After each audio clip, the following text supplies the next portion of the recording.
بسم اللہ الرحمن الرحیم۔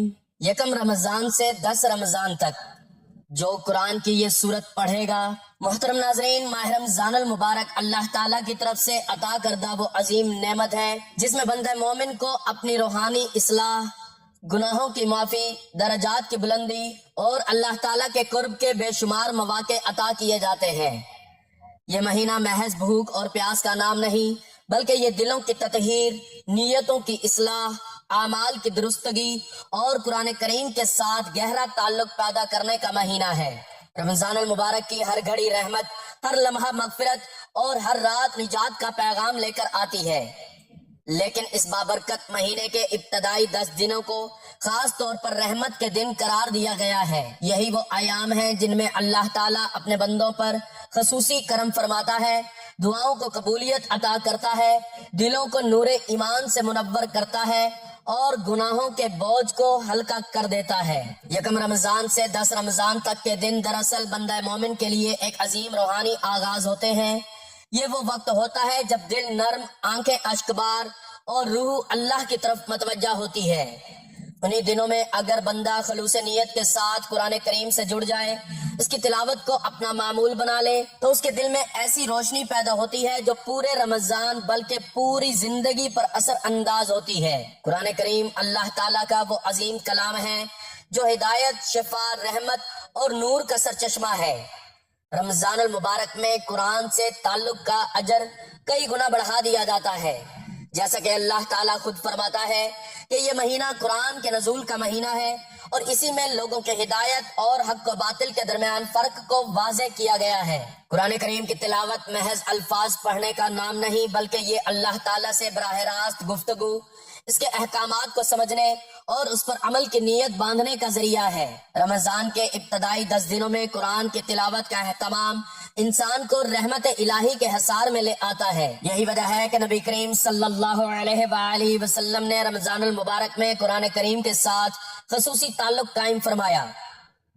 حدیث مبارکہ سے معلوم ہوتا ہے کہ رسول اکرم صلی اللہ علیہ وآلہ وسلم رمضان میں عام دنوں کی نسبت زیادہ سخاوت فرماتے اور قرآن کریم کی تلاوت اور سماعت کا خاص اہتمام کرتے۔ یہ اس بات کی دلیل ہے کہ رمضان اور قرآن کا آپس میں گہرا تعلق ہے اور خاص طور پر رمضان کے آغاز میں قرآن سے جڑ جانا پورے مہینے کی عبادات کو مضبوط بنیاد فراہم کرتا ہے۔ نبی کریم صلی اللہ علیہ وآلہ وسلم نے ارشاد فرمایا کہ جو شخص ایمان اور ثواب کی نیت سے رمضان کے روزے رکھتا ہے، اس کے پچھلے تمام گناہ معاف کر دیے جاتے ہیں۔ ایک اور حدیث میں آتا ہے کہ رمضان کا پہلا عشرہ رحمت، دوسرا مغفرت اور تیسرا جہنم سے نجات ہے۔ یہ احادیث واضح طور پر اس حقیقت کی طرف اشارہ کرتی ہیں کہ رمضان کے ابتدائی 10 دن اللہ تعالیٰ کی خصوصی رحمت کے دن ہے اور ان دنوں میں کی گئی عبادات، خصوصاً قرآن کریم کی تلاوت، بندے کو اللہ تعالیٰ کے بے پناہ فضل کے قریب کر دیتی ہے۔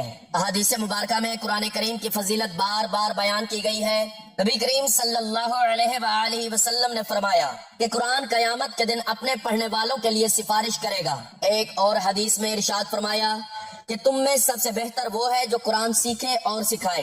یہ تمام فرامین اس بات کی دلیل ہیں کہ قرآن کریم کے ساتھ تعلق دنیا و آخرت دونوں میں کامیابی کا ذریعہ ہے اور رمضان کے ابتدائی 10 دن اس تعلق کو مضبوط کرنے کے لیے سب سے بہترین وقت ہے۔ قرآن کریم خود بھی اپنی عظمت اور اثرات کو بیان کرتا ہے۔ اللہ تعالیٰ فرماتا ہے کہ یہ قرآن لوگوں کے لیے ہدایت، دلوں کے لیے شفا اور اہل ایمان کے لیے رحمت ہے۔ ایک اور مقام پر ارشاد ہوتا ہے کہ اگر ہم اس قرآن کو کسی پہاڑ پر نازل کرتے تو تم دیکھتے کہ وہ اللہ کے خوف سے دب جاتا اور پھٹ جاتا۔ ان آیات سے اندازہ ہوتا ہے کہ قرآن کا اثر کتنا گہرا اور طاقتور ہے، اور اگر انسان کا دل زندہ ہو تو قرآن اس کی پوری زندگی بدل سکتا ہے۔ اللہ تعالیٰ ایک اور جگہ فرماتا ہے کہ یاد رکھو، اللہ کے ذکر سے ہی دلوں کو اطمینان نصیب ہوتا ہے، اور قرآن کریم اللہ تعالیٰ کا سب سے عظیم ذکر ہے۔ رمضان کے ابتدائی 10 دنوں میں جب انسان قرآن کی تلاوت کو اپنا معمول بناتا ہے تو اس کے دل سے بے چینی، خوف اور مایوسی دور ہو جاتی ہے اور اس کی جگہ سکون، یقین اور امید پیدا ہو جاتی ہے۔ یہی وجہ ہے کہ اہل علم اور اولیاء کرام ہمیشہ اس بات پر زور دیتے رہے ہیں کہ رمضان کے آغاز میں قرآن سے مضبوط تعلق قائم کر لیا جائے تاکہ پورا مہینہ نور اور برکت سے بھر جائے۔ قرآن کریم کے تلاوت کے بارے میں اللہ تعالیٰ یہ بھی فرماتا ہے کہ جب قرآن پڑھا جائے تو اسے غور سے سنو اور خاموش رہو تاکہ تم پر رحم کیا جائے۔ یہ آیت اس بات کی دلیل ہے کہ قرآن کی تلاوت اور سماعت دونوں رحمت الہی کے نزول کا سبب بنتی ہے۔ رمضان کے ابتدائی دنوں میں اگر بندہ اس نیت کے ساتھ قرآن کی تلاوت کرے کہ اللہ کی رحمت اس پر نازل ہو تو یقیناً وہ ان خوش نصیب لوگوں میں شامل ہو جاتا ہے جن پر اللہ تعالیٰ خصوصی کرم فرماتا ہے۔ نبی کریم صلی اللہ علیہ وآلہ وسلم نے ایک اور حدیث میں فرمایا کہ اللہ تعالیٰ کے کچھ خاص لوگ ہوتے ہیں۔ صحابہ کرام رضی اللہ تعالیٰ عنہ نے عرض کیا، یا رسول اللہ صلی اللہ علیہ وآلہ وسلم وہ کون ہیں؟ آپ صلی اللہ علیہ وآلہ وسلم نے فرمایا، وہ قرآن والے ہیں، وہی اللہ کے خاص اور اس کے مقرب بندے ہیں۔ اس حدیث سے یہ بات بالکل واضح ہو جاتی ہے کہ قرآن کی تلاوت اور اس سے تعلق رکھنے والا شخص اللہ تعالیٰ کے خاص بندوں میں شامل ہو جاتا ہے، اور رمضان کے ابتدائی 10 دن اس مقام کے حصول کا بہترین موقع ہے۔ قرآن کریم میں اللہ تعالیٰ فرماتا ہے کہ یہ ایک بابرکت کتاب ہے جسے ہم نے نازل کیا تاکہ لوگ اس کی آیات میں غور و فکر کریں اور عقل والے نصیحت حاصل کریں۔ رمضان کے آغاز میں قرآن کے ساتھ وقت گزارنا دراصل اپنے دل و دماغ کو اللہ تعالیٰ کی ہدایت کے تابع کرنے کا اعلان ہے۔ یہی وہ بنیاد ہے جس پر ایک کامیاب، باعمل اور بابرکت رمضان کی عمارت کھڑی ہوتی ہے۔ یکم رمضان سے 10 رمضان تک کا وقت ایک عظیم رحمت، بے مثال برکت اور روحانی انقلاب کا دور ہے۔ ان دنوں میں قرآن کریم کی تلاوت کو اپنا معمول بنانا، اس کے پیغام پر غور کرنا اور اللہ تعالیٰ سے تعلق مضبوط کرنا وہ عمل ہے جو انسان کی دنیا بھی سنوار دیتا ہے اور آخرت بھی۔ یہی وجہ ہے کہ اہل ایمان ان ابتدائی دنوں کو غفلت میں نہیں گزارتے بلکہ انہیں قرآن، دعا، ذکر اور عبادت سے بھر دیتے ہیں تاکہ اللہ تعالیٰ کی رحمتیں ان پر سایہ فگن ہو جائیں اور ان کا پورا رمضان نور، سکون اور کامیابی کا ذریعہ بن جائے۔ تو ناظرین، ہمارا آج کا وظیفہ بھی قرآن پاک کی ایک بہت ہی پیاری سورت مبارکہ کو رمضان کے ابتدائی 10 دنوں میں پڑھنے کا عمل ہے۔ تو قرآن پاک کی اس سورت کو جاننے کے لیے گزارش ہے کہ ویڈیو کو آخر تک لازمی دیکھیے گا۔ محترم ناظرین، رمضان کا مہینہ دراصل رحمتوں کی وہ خاموش بارش ہے جو دلوں کو دھو دیتی ہے، نصیب کے بند دروازوں پر دستک دیتی ہے اور قسمت کے سوئے ہوئے چراغ جلا دیتی ہے۔ یہ وہ مہینہ ہے جس میں آسمان کے دروازے غیر معمولی طور پر کھلے ہوتے ہیں اور اللہ تعالیٰ اپنے بندوں کو خاص نظر کرم سے دیکھ رہا ہوتا ہے۔ افسوس کہ ہم میں سے اکثر لوگ اس مہینے کی قدر نہیں کرتے، اسے عام دنوں کی طرح گزار دیتے ہیں، حالانکہ یہی وہ وقت ہے جب انسان ذکر، اذکار، تسبیح اور تلاوت قرآن پاک کر کے اللہ تعالیٰ کی رحمت کو سمیٹ سکتا ہے۔ یہ مہینہ قرآن کی طرف پلٹ آنے کا بہترین مہینہ ہے کیونکہ اسی مہینے میں قرآن کا نزول ہوا۔ قرآن صرف پڑھنے کی کتاب نہیں بلکہ یہ قسمت لکھنے والی کتاب ہے، یہ دلوں کی بیماریوں کی شفا ہے، یہ رزق کی کنجی ہے، یہ تنگی سے نکلنے کا راستہ ہے۔ جب کوئی بندہ رمضان کے مہینے میں خاص نیت کے ساتھ قرآن کی اس مبارک سورت کی تلاوت کرتا ہے تو گویا وہ اپنی تقدیر کے کاغذ پر نور سے نئی سطریں لکھ رہا ہوتا ہے۔ یہ وہ لمحات ہیں جن میں انسان پر سے تمام مصیبتیں ہٹا دی جاتی ہیں۔ جو شخص ان لمحات کی قدر کر لیتا ہے اس پر اللہ تعالیٰ کی خاص رحمتیں برسنے لگتی ہیں۔ یہ سورت مبارکہ چند آیات کا مجموعہ نہیں بلکہ اللہ کی طرف سے عطا کردہ وہ خزانے ہیں جو اگر خلوص یقین اور عاجزی کے ساتھ پڑھے جائیں تو انسان کی زندگی کا نقشہ بدل جاتا ہے۔ اس سورت مبارکہ کی تلاوت دراصل اللہ سے یہ اعلان ہے کہ اے میرے رب، میں تیرے کلام کو اپنی زندگی کا سہارا بنانا چاہتا ہوں، میں اپنی تنگی کو تیری عزت سے بدلنا چاہتا ہوں، میں اپنی محرومی کو تیری عطا سے بھرنا چاہتا ہوں۔ اس مقدس مہینے میں قرآن کی اس سورت کی تلاوت کو زندگی کا حصہ بنا لو کیونکہ یہی وہ لمحہ ہے جہاں سے قسمت کا نیا سفر شروع ہوتا ہے۔ ناظرین، اللہ تعالیٰ نے انسان کے ہدایت کے لیے جو سب سے بڑی نعمت عطا فرمائی وہ قرآن مجید ہے۔ یہ محض ایک کتاب نہیں بلکہ زندہ ضابطہ حیات ہے جو فرد، خاندان اور معاشرے کی اصلاح کرتا ہے۔ قرآن مجید جہاں دلوں کو نور بخشتا ہے وہیں گھروں سے نحوست، بیماری، تنگی اور بے سکونی کو دور کرنے کا ذریعہ بھی بنتا ہے۔ اس لیے اہل علم فرماتے ہیں کہ جس گھر میں قرآن کی تلاوت ہو وہاں شیطان ٹھہر نہیں سکتا۔ قرآن مجید خود اپنی عظمت اور تاثیر کا اعلان کرتا ہے۔ اللہ تعالیٰ فرماتا ہے، یہ وہ کتاب ہے جس میں کوئی شک نہیں، ہدایت ہے پرہیزگاروں کے لیے۔ اور ہم قرآن میں وہ چیز نازل کرتے ہیں جو مومنوں کے لیے شفا اور رحمت ہے۔ اے لوگو، تمہارے پاس تمہارے رب کی طرف سے نصیحت آ چکی ہے جو دلوں کی بیماریوں کی شفا ہے۔ یہ ایک بابرکت کتاب ہے جو ہم نے نازل کی تاکہ لوگ اس کی آیات میں غور کریں۔ اگر ہم اس قرآن کو کسی پہاڑ پر نازل کرتے تو تم دیکھتے کہ وہ اللہ کے خوف سے جھک جاتا اور پھٹ جاتا۔ ان آیات سے ثابت ہوتا ہے کہ قرآن مجید دلوں کی شفا، روح کی غذا، ایمان کی تقویت اور گھروں کی برکت کا سب سے بڑا ذریعہ ہے۔ ماہ رمضان کو اہل سلف قرآن کا مہینہ بھی کہا کرتے تھے، کیونکہ یہی وہ وقت ہے جب وہ رمضان میں قرآن کے ساتھ اپنا تعلق کو مضبوط کرتے تھے۔ قرآن کی تلاوت محض ثواب کا ذریعہ نہیں، بلکہ یہ دل کی بیماریوں، حسد، کینہ، خوف، بے چینی کو ختم کرتی ہے، گھروں میں سکون، نور اور رحمت کا نزول کرتی ہے، رزق میں وسعت، تنگی سے نجات اور غیر متوقع اسباب سے مدد کا ذریعہ بنتی ہے۔ رسول اللہ صلی اللہ علیہ وآلہ وسلم نے فرمایا، جس گھر میں قرآن پڑھا جاتا ہے وہ اہل آسمان کے لیے ایسے چمکتا ہے جیسے ستارے اہل زمین کے لیے۔ ایک اور حدیث میں فرمایا، قرآن پڑھو، یہ قیامت کے دن اپنے پڑھنے والوں کی شفاعت کرے گا۔ ایک حدیث میں آیا ہے، رمضان میں نیکی کا ثواب بڑھا دیا جاتا ہے اور اس مہینے میں عبادت کرنے والا ایسا ہے جیسے اس نے فرض ادا کیا ہو۔ یہ تمام احادیث واضح کرتی ہیں کہ رمضان محض ایک مہینہ نہیں بلکہ روحانی تربیت، اعمال کی قبولیت اور اللہ کی خاص رحمت کا زمانہ ہے۔ اسلام ہمیں یہ یقین دلاتا ہے کہ اصل بیماری جسم کی نہیں بلکہ دل اور روح کی ہوتی ہے۔ جب دل قرآن سے جڑ جاتا ہے تو پریشانیاں ہلکی ہو جاتی ہیں، بیماریاں آزمائش بن کر آسان ہو جاتی ہیں، رزق کے بند دروازے کھلنے لگتے ہیں۔ اسی لیے بزرگان دین فرماتے ہیں کہ قرآن کی تلاوت کو معمول بنا لو، گھروں میں خود بخود پاکیزگی آ جائے گی۔ یہی وجہ ہے کہ اہل ایمان کو چاہیے کہ یکم رمضان سے ہی اپنے دل، وقت اور گھر کو قرآن کے لیے مخصوص کریں۔ یہ مہینہ ہمیں سکھاتا ہے کہ قرآن صرف رمضان کے لیے نہیں بلکہ ہر دن، ہر حال میں ہدایت کا ذریعہ ہے، اور رمضان اس تعلق کو مضبوط کرنے کا بہترین وقت ہے۔ اور ہمارا آج کا وظیفہ بھی اللہ تعالیٰ کے پیارے کلام پاک سے اللہ تعالیٰ کی ایک ایسی لاڈلی سورت پڑھنے کا عمل ہے کہ جو شخص بھی یکم رمضان سے 10 رمضان تک اس سورت کی تلاوت کر لیتا ہے تو اللہ تعالیٰ اس کے گھر کو رحمتوں، برکتوں کا گہوارہ بناتے ہوئے رزق اور دولت سے بھر دیتا ہے۔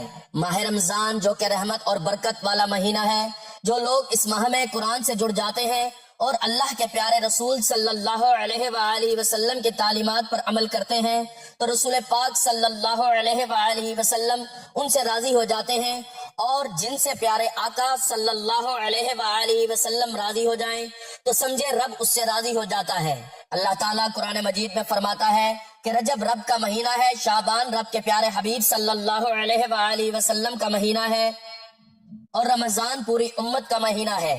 اللہ کے خزانے لوٹنے کے لیے، اپنی حاجات کو پورا کروانے کے لیے یہ وظیفہ لے کر آیا ہوں۔ یہ موقع سال میں ایک بار آتا ہے، اور جس انسان کو یہ مقام مل جائے وہ خوش نصیب ہوتا ہے، کیونکہ وہ یہ عمل کر کے اپنی دنیا اور آخرت سنوار لیتا ہے۔ اگر آپ یکم رمضان سے 10 رمضان تک روزانہ اللہ تعالیٰ کی یہ لاڈلی سورت پڑھ لیتے ہیں تو سمجھ لیں کہ آپ اللہ تعالیٰ کے پسندیدہ بندے ہیں۔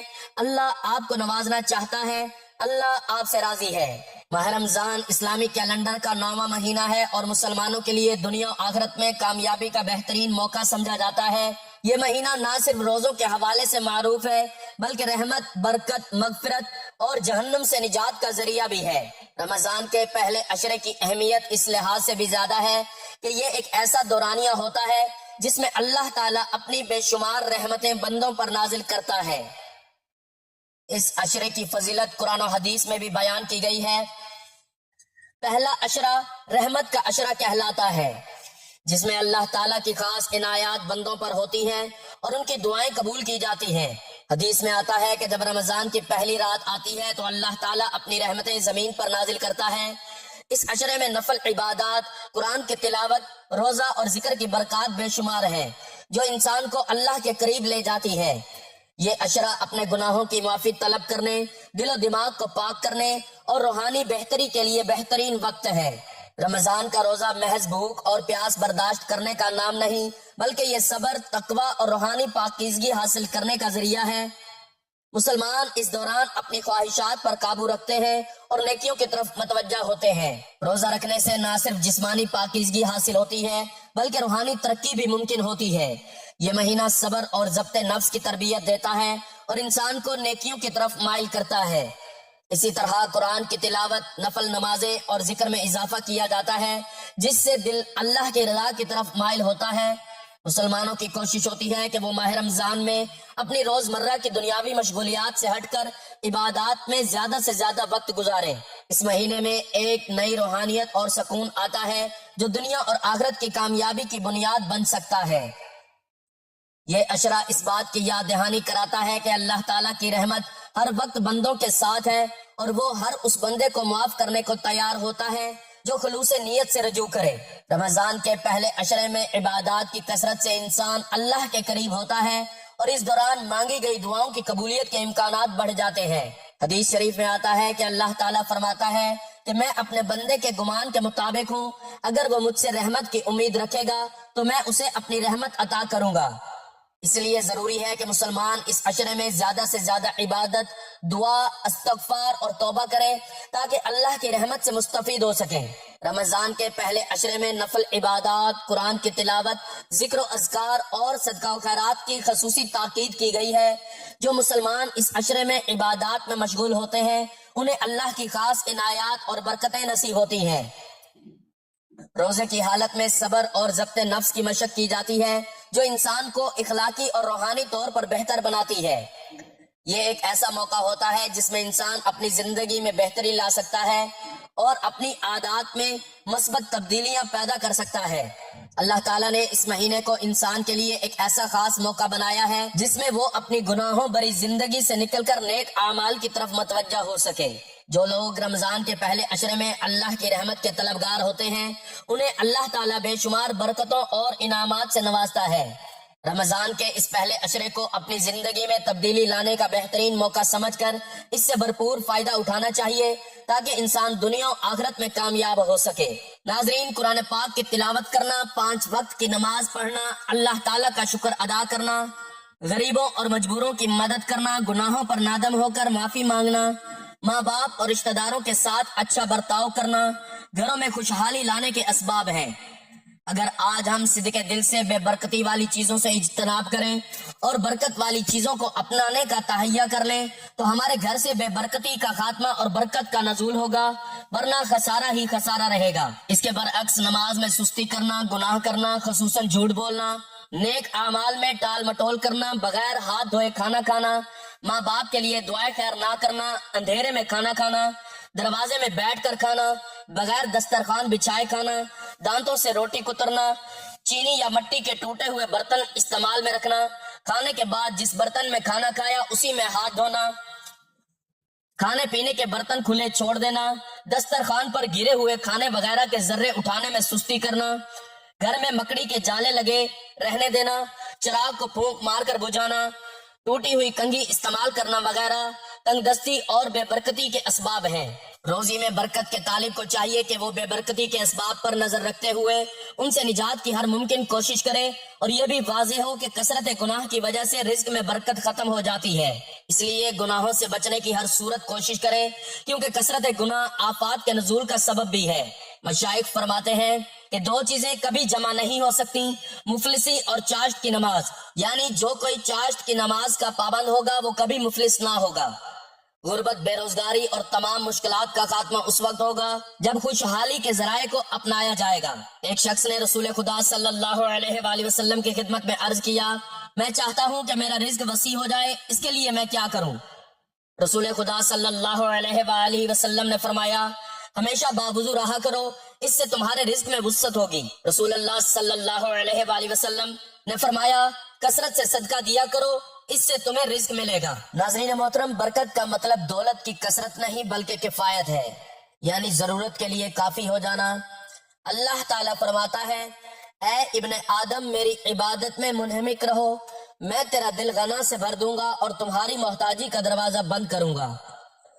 رزق میں برکت کے اسباب بہت زیادہ ہیں، مثلاً توبہ و استغفار، اللہ سے ڈرنا، گناہوں سے بچنا، عبادت میں انہماک، توکل علی اللہ، اللہ کے راستے میں خرچ کرنا، طالب علموں پر خرچ کرنا، رشتہ داروں کے ساتھ حسن سلوک، کمزوروں کے ساتھ حسن سلوک، یہ کے بعد دیگر حج و عمرہ کرنا، اللہ کے راستے میں ہجرت کرنا، شادی کرنا وغیرہ۔ یہ وہ 10 اصول ہیں جن کے بارے میں قرآن و حدیث میں وضاحت ہے کہ ان سے بندے کے رزق میں اضافہ ہوتا ہے اور اس کی تنگی دور کر دی جاتی ہے۔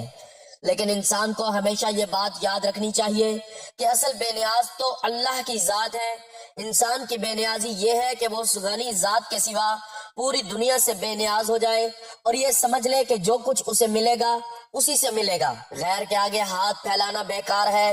خدا کی رضاکیت و کارسازی کا یقین دلوں کو قناعت و طمانینت کی دولت سے مالا مال کرتا ہے۔ کانے شخص کسی کے زر و جواہر پر نظر نہیں رکھتا، بلکہ اس کی نگاہ ہمیشہ پروردگار عالم کی شان ربوبیت پر رہتی ہے۔ مال و دولت کے حرص کا خاتمہ نہیں ہوتا، اس لیے قناعت ضروری ہے، کیونکہ یہی باعث سکون و اطمینان ہے۔ نبی اکرم صلی اللہ علیہ وآلہ وسلم کا ارشاد ہے کہ مالداری مال و اسباب کی کثرت کا نام نہیں، بلکہ اصل مالداری دل کی مالداری ہے۔ حضرت ابو ذر رضی اللہ تعالیٰ عنہ راوی ہیں، رسول اکرم صلی اللہ علیہ وآلہ وسلم نے مجھ سے ارشاد فرمایا کہ ابو ذر، تمہارے خیال میں مال کی کثرت کا نام تونگری ہے؟ میں نے عرض کیا جی ہاں۔ پھر فرمایا تو تمہارے خیال میں مال کی قلت کا نام محتاجی ہے؟ میں نے کہا جی ہاں۔ آپ نے فرمایا استغنا دل کی بے نیازی ہے اور محتاجی دل کی محتاجی ہے۔ ناظرین محترم، چلتے ہیں عمل کی جانب اور آپ کو بتاتے ہیں کہ آپ نے 1 رمضان سے 10 رمضان تک اللہ تعالیٰ کے پاک کلام سے کون سی سورت مبارکہ پڑھنی ہے۔ تو ناظرین، یہ قرآن پاک کی بہت ہی پیاری سورت الاخلاص ہے۔ یہ سورت آپ 1 رمضان سے 10 رمضان تک کسی بھی وقت پڑھ سکتے ہیں۔ اگر آپ کسی نماز کے بعد پڑھنا چاہیں تو زیادہ افضل ہے۔ اس کے لیے آپ نے باوضو حالت میں سب سے پہلے حضور پاک صلی اللہ علیہ وآلہ وسلم کی ذات اقدس پر درود پاک کا نذرانہ پیش کرنا ہے۔ درود پاک آپ کوئی سا بھی پڑھ سکتے ہیں۔ ایک بار ثواب کی نیت سے میرے ساتھ بھی درود پاک پڑھ لیں۔ اللہم صلی علی محمد وعلی آل محمد کما صلیت علی ابراہیم وعلی آل ابراہیم انک حمید مجید۔ اللہم بارک علی محمد وعلی آل محمد کما بارکت علی ابراہیم وعلی آل ابراہیم انک حمید مجید۔ درود پاک پڑھنے کے بعد آپ نے کلمہ طیبہ لا الہ الا اللہ محمد الرسول اللہ 100 مرتبہ پڑھنا ہے، یعنی ایک مکمل تسبیح پڑھنی ہے۔ اس کلمے کی فضیلت یہ ہے کہ یہ ایمان کی جان ہے، یہ گناہوں کو جلا دیتی ہے، یہ دل کو زندہ کرتا ہے اور بندے کو اللہ کے قریب لے جاتا ہے۔ پہلا کلمہ پڑھنے کے بعد آپ نے اللہ تعالیٰ کے 2 مبارک نام اور یا وہابو یا رزاقو کی مکمل ایک تسبیح پڑھنی ہے، اور اس کے بعد آپ نے یہ آیت 33 مرتبہ پڑھنی ہے۔ حسبی اللہ لا الہ الا ہوا علیہ توکلت وہو رب العرش العظیم۔ مجھے اللہ ہی کافی ہے، اس کے سوا کوئی معبود نہیں، میں نے اس پر بھروسہ کیا اور وہی عرش عظیم کا مالک ہے۔ 33 مرتبہ یہ آیت پڑھنے کے بعد آپ نے 11 مرتبہ سورت الاخلاص پڑھ لینی ہے۔ بسم اللہ الرحمن الرحیم، قل هو اللہ احد اللہ الصمد لم یلد ولم یولد ولم یکن لہ کفوا احد۔ سورت الاخلاص پڑھنے کی فضیلت یہ ہے کہ یہ اللہ کی وحدانیت کا اعلان ہے، یہ قبر کے عذاب سے حفاظت کا ذریعہ بنتی ہے، یہ رزق میں برکت کا سبب بنتی ہے، اور یہ بندے کے حق میں اللہ کے سامنے سفارش کرتی ہے۔ 11 مرتبہ سورت الاخلاص پڑھنے کے بعد آپ نے اتنا ہی درود پاک پڑھ لینا ہے جتنا عمل کے شروع میں پڑھا تھا۔ ناظرین، آخر میں بس اتنا یاد رکھو کہ 1 رمضان سے 10 رمضان تک اللہ تعالیٰ کی رحمتیں ہی رحمتیں ہیں، جو اس بات کا فیصلہ کرتی ہیں کہ کون بندہ قرآن کے ساتھ جڑ کر اپنی تقدیر بدلنا چاہتا ہے اور کون بندہ غفلت میں رہ کر موقع گنوا دیتا ہے۔ اگر آپ چاہتے ہیں کہ آپ کی زندگی سے غربت، تنگ دستی اور محرومی کا اندھیرا ہمیشہ کے لیے ختم ہو جائے تو آج ہی اس عمل کو 1 رمضان سے 10 رمضان تک اپنا معمول بنا لو۔ اللہ کے کلام سے مضبوط تعلق وہ طاقت ہے جو ناممکن کو ممکن بنا دیتی ہے، جو ٹوٹے ہوئے نصیب جوڑ دیتی ہے اور بند دروازوں کو کھول دیتی ہے۔ رمضان میں کیے گئے یہ چھوٹے سے اعمال انسان کے لیے بڑے بڑے معجزوں کی بنیاد بن سکتے ہیں، بس شرط یہ ہے کہ نیت سچی ہو، یقین کامل ہو اور دل عاجزی سے جھکا ہوا ہو۔ پھر تم خود دیکھو گے کہ کس طرح رزق میں برکت آتی ہے، گھروں میں سکون اترتا ہے، دلوں کا بوجھ ہلکا ہوتا ہے اور اللہ کی رحمت تمہاری زندگی کو اپنے حصار میں لے لیتی ہے۔ یہی وہ دن ہے جہاں سے فکر ختم اور فراوانی شروع ہوتی ہے، یہی وہ راستہ ہے جو تنگی سے وسعت کی طرف لے جاتا ہے، اور یہی وہ انجام ہے جو قرآن سے جڑنے والوں کا مقدر بن جاتا ہے۔ آخر میں میری اللہ تعالیٰ سے دعا ہے کہ اللہ تعالیٰ ہم سب کو نیک اعمال کرنے کی توفیق عطا فرمائے۔ اللہ تعالیٰ نیکی کی بات کو سننے سمجھنے اور اس پر عمل کرنے کی طاقت اور توفیق مرحمت فرمائے۔ میرا سنانا اور آپ کا سننا اپنی پاک بارگاہ الہی میں قبول و منظور فرمائے۔ جو مانگا مقدر فرمائے، جو نہیں مانگ سکے بن مانگے عطا فرمائے، آمین ثم آمین۔ ناظرین، آپ سے گزارش ہے کہ اپنے رزق میں برکت، وسعت اور کشادگی کے لیے اللہ تعالیٰ کے 99 ناموں میں سے کوئی ایک نام لکھ کر کمنٹ سیکشن میں ضرور شیئر کریں۔ اللہ تعالیٰ ہم سب کا حامی و ناصر ہو، آمین، جزاک اللہ۔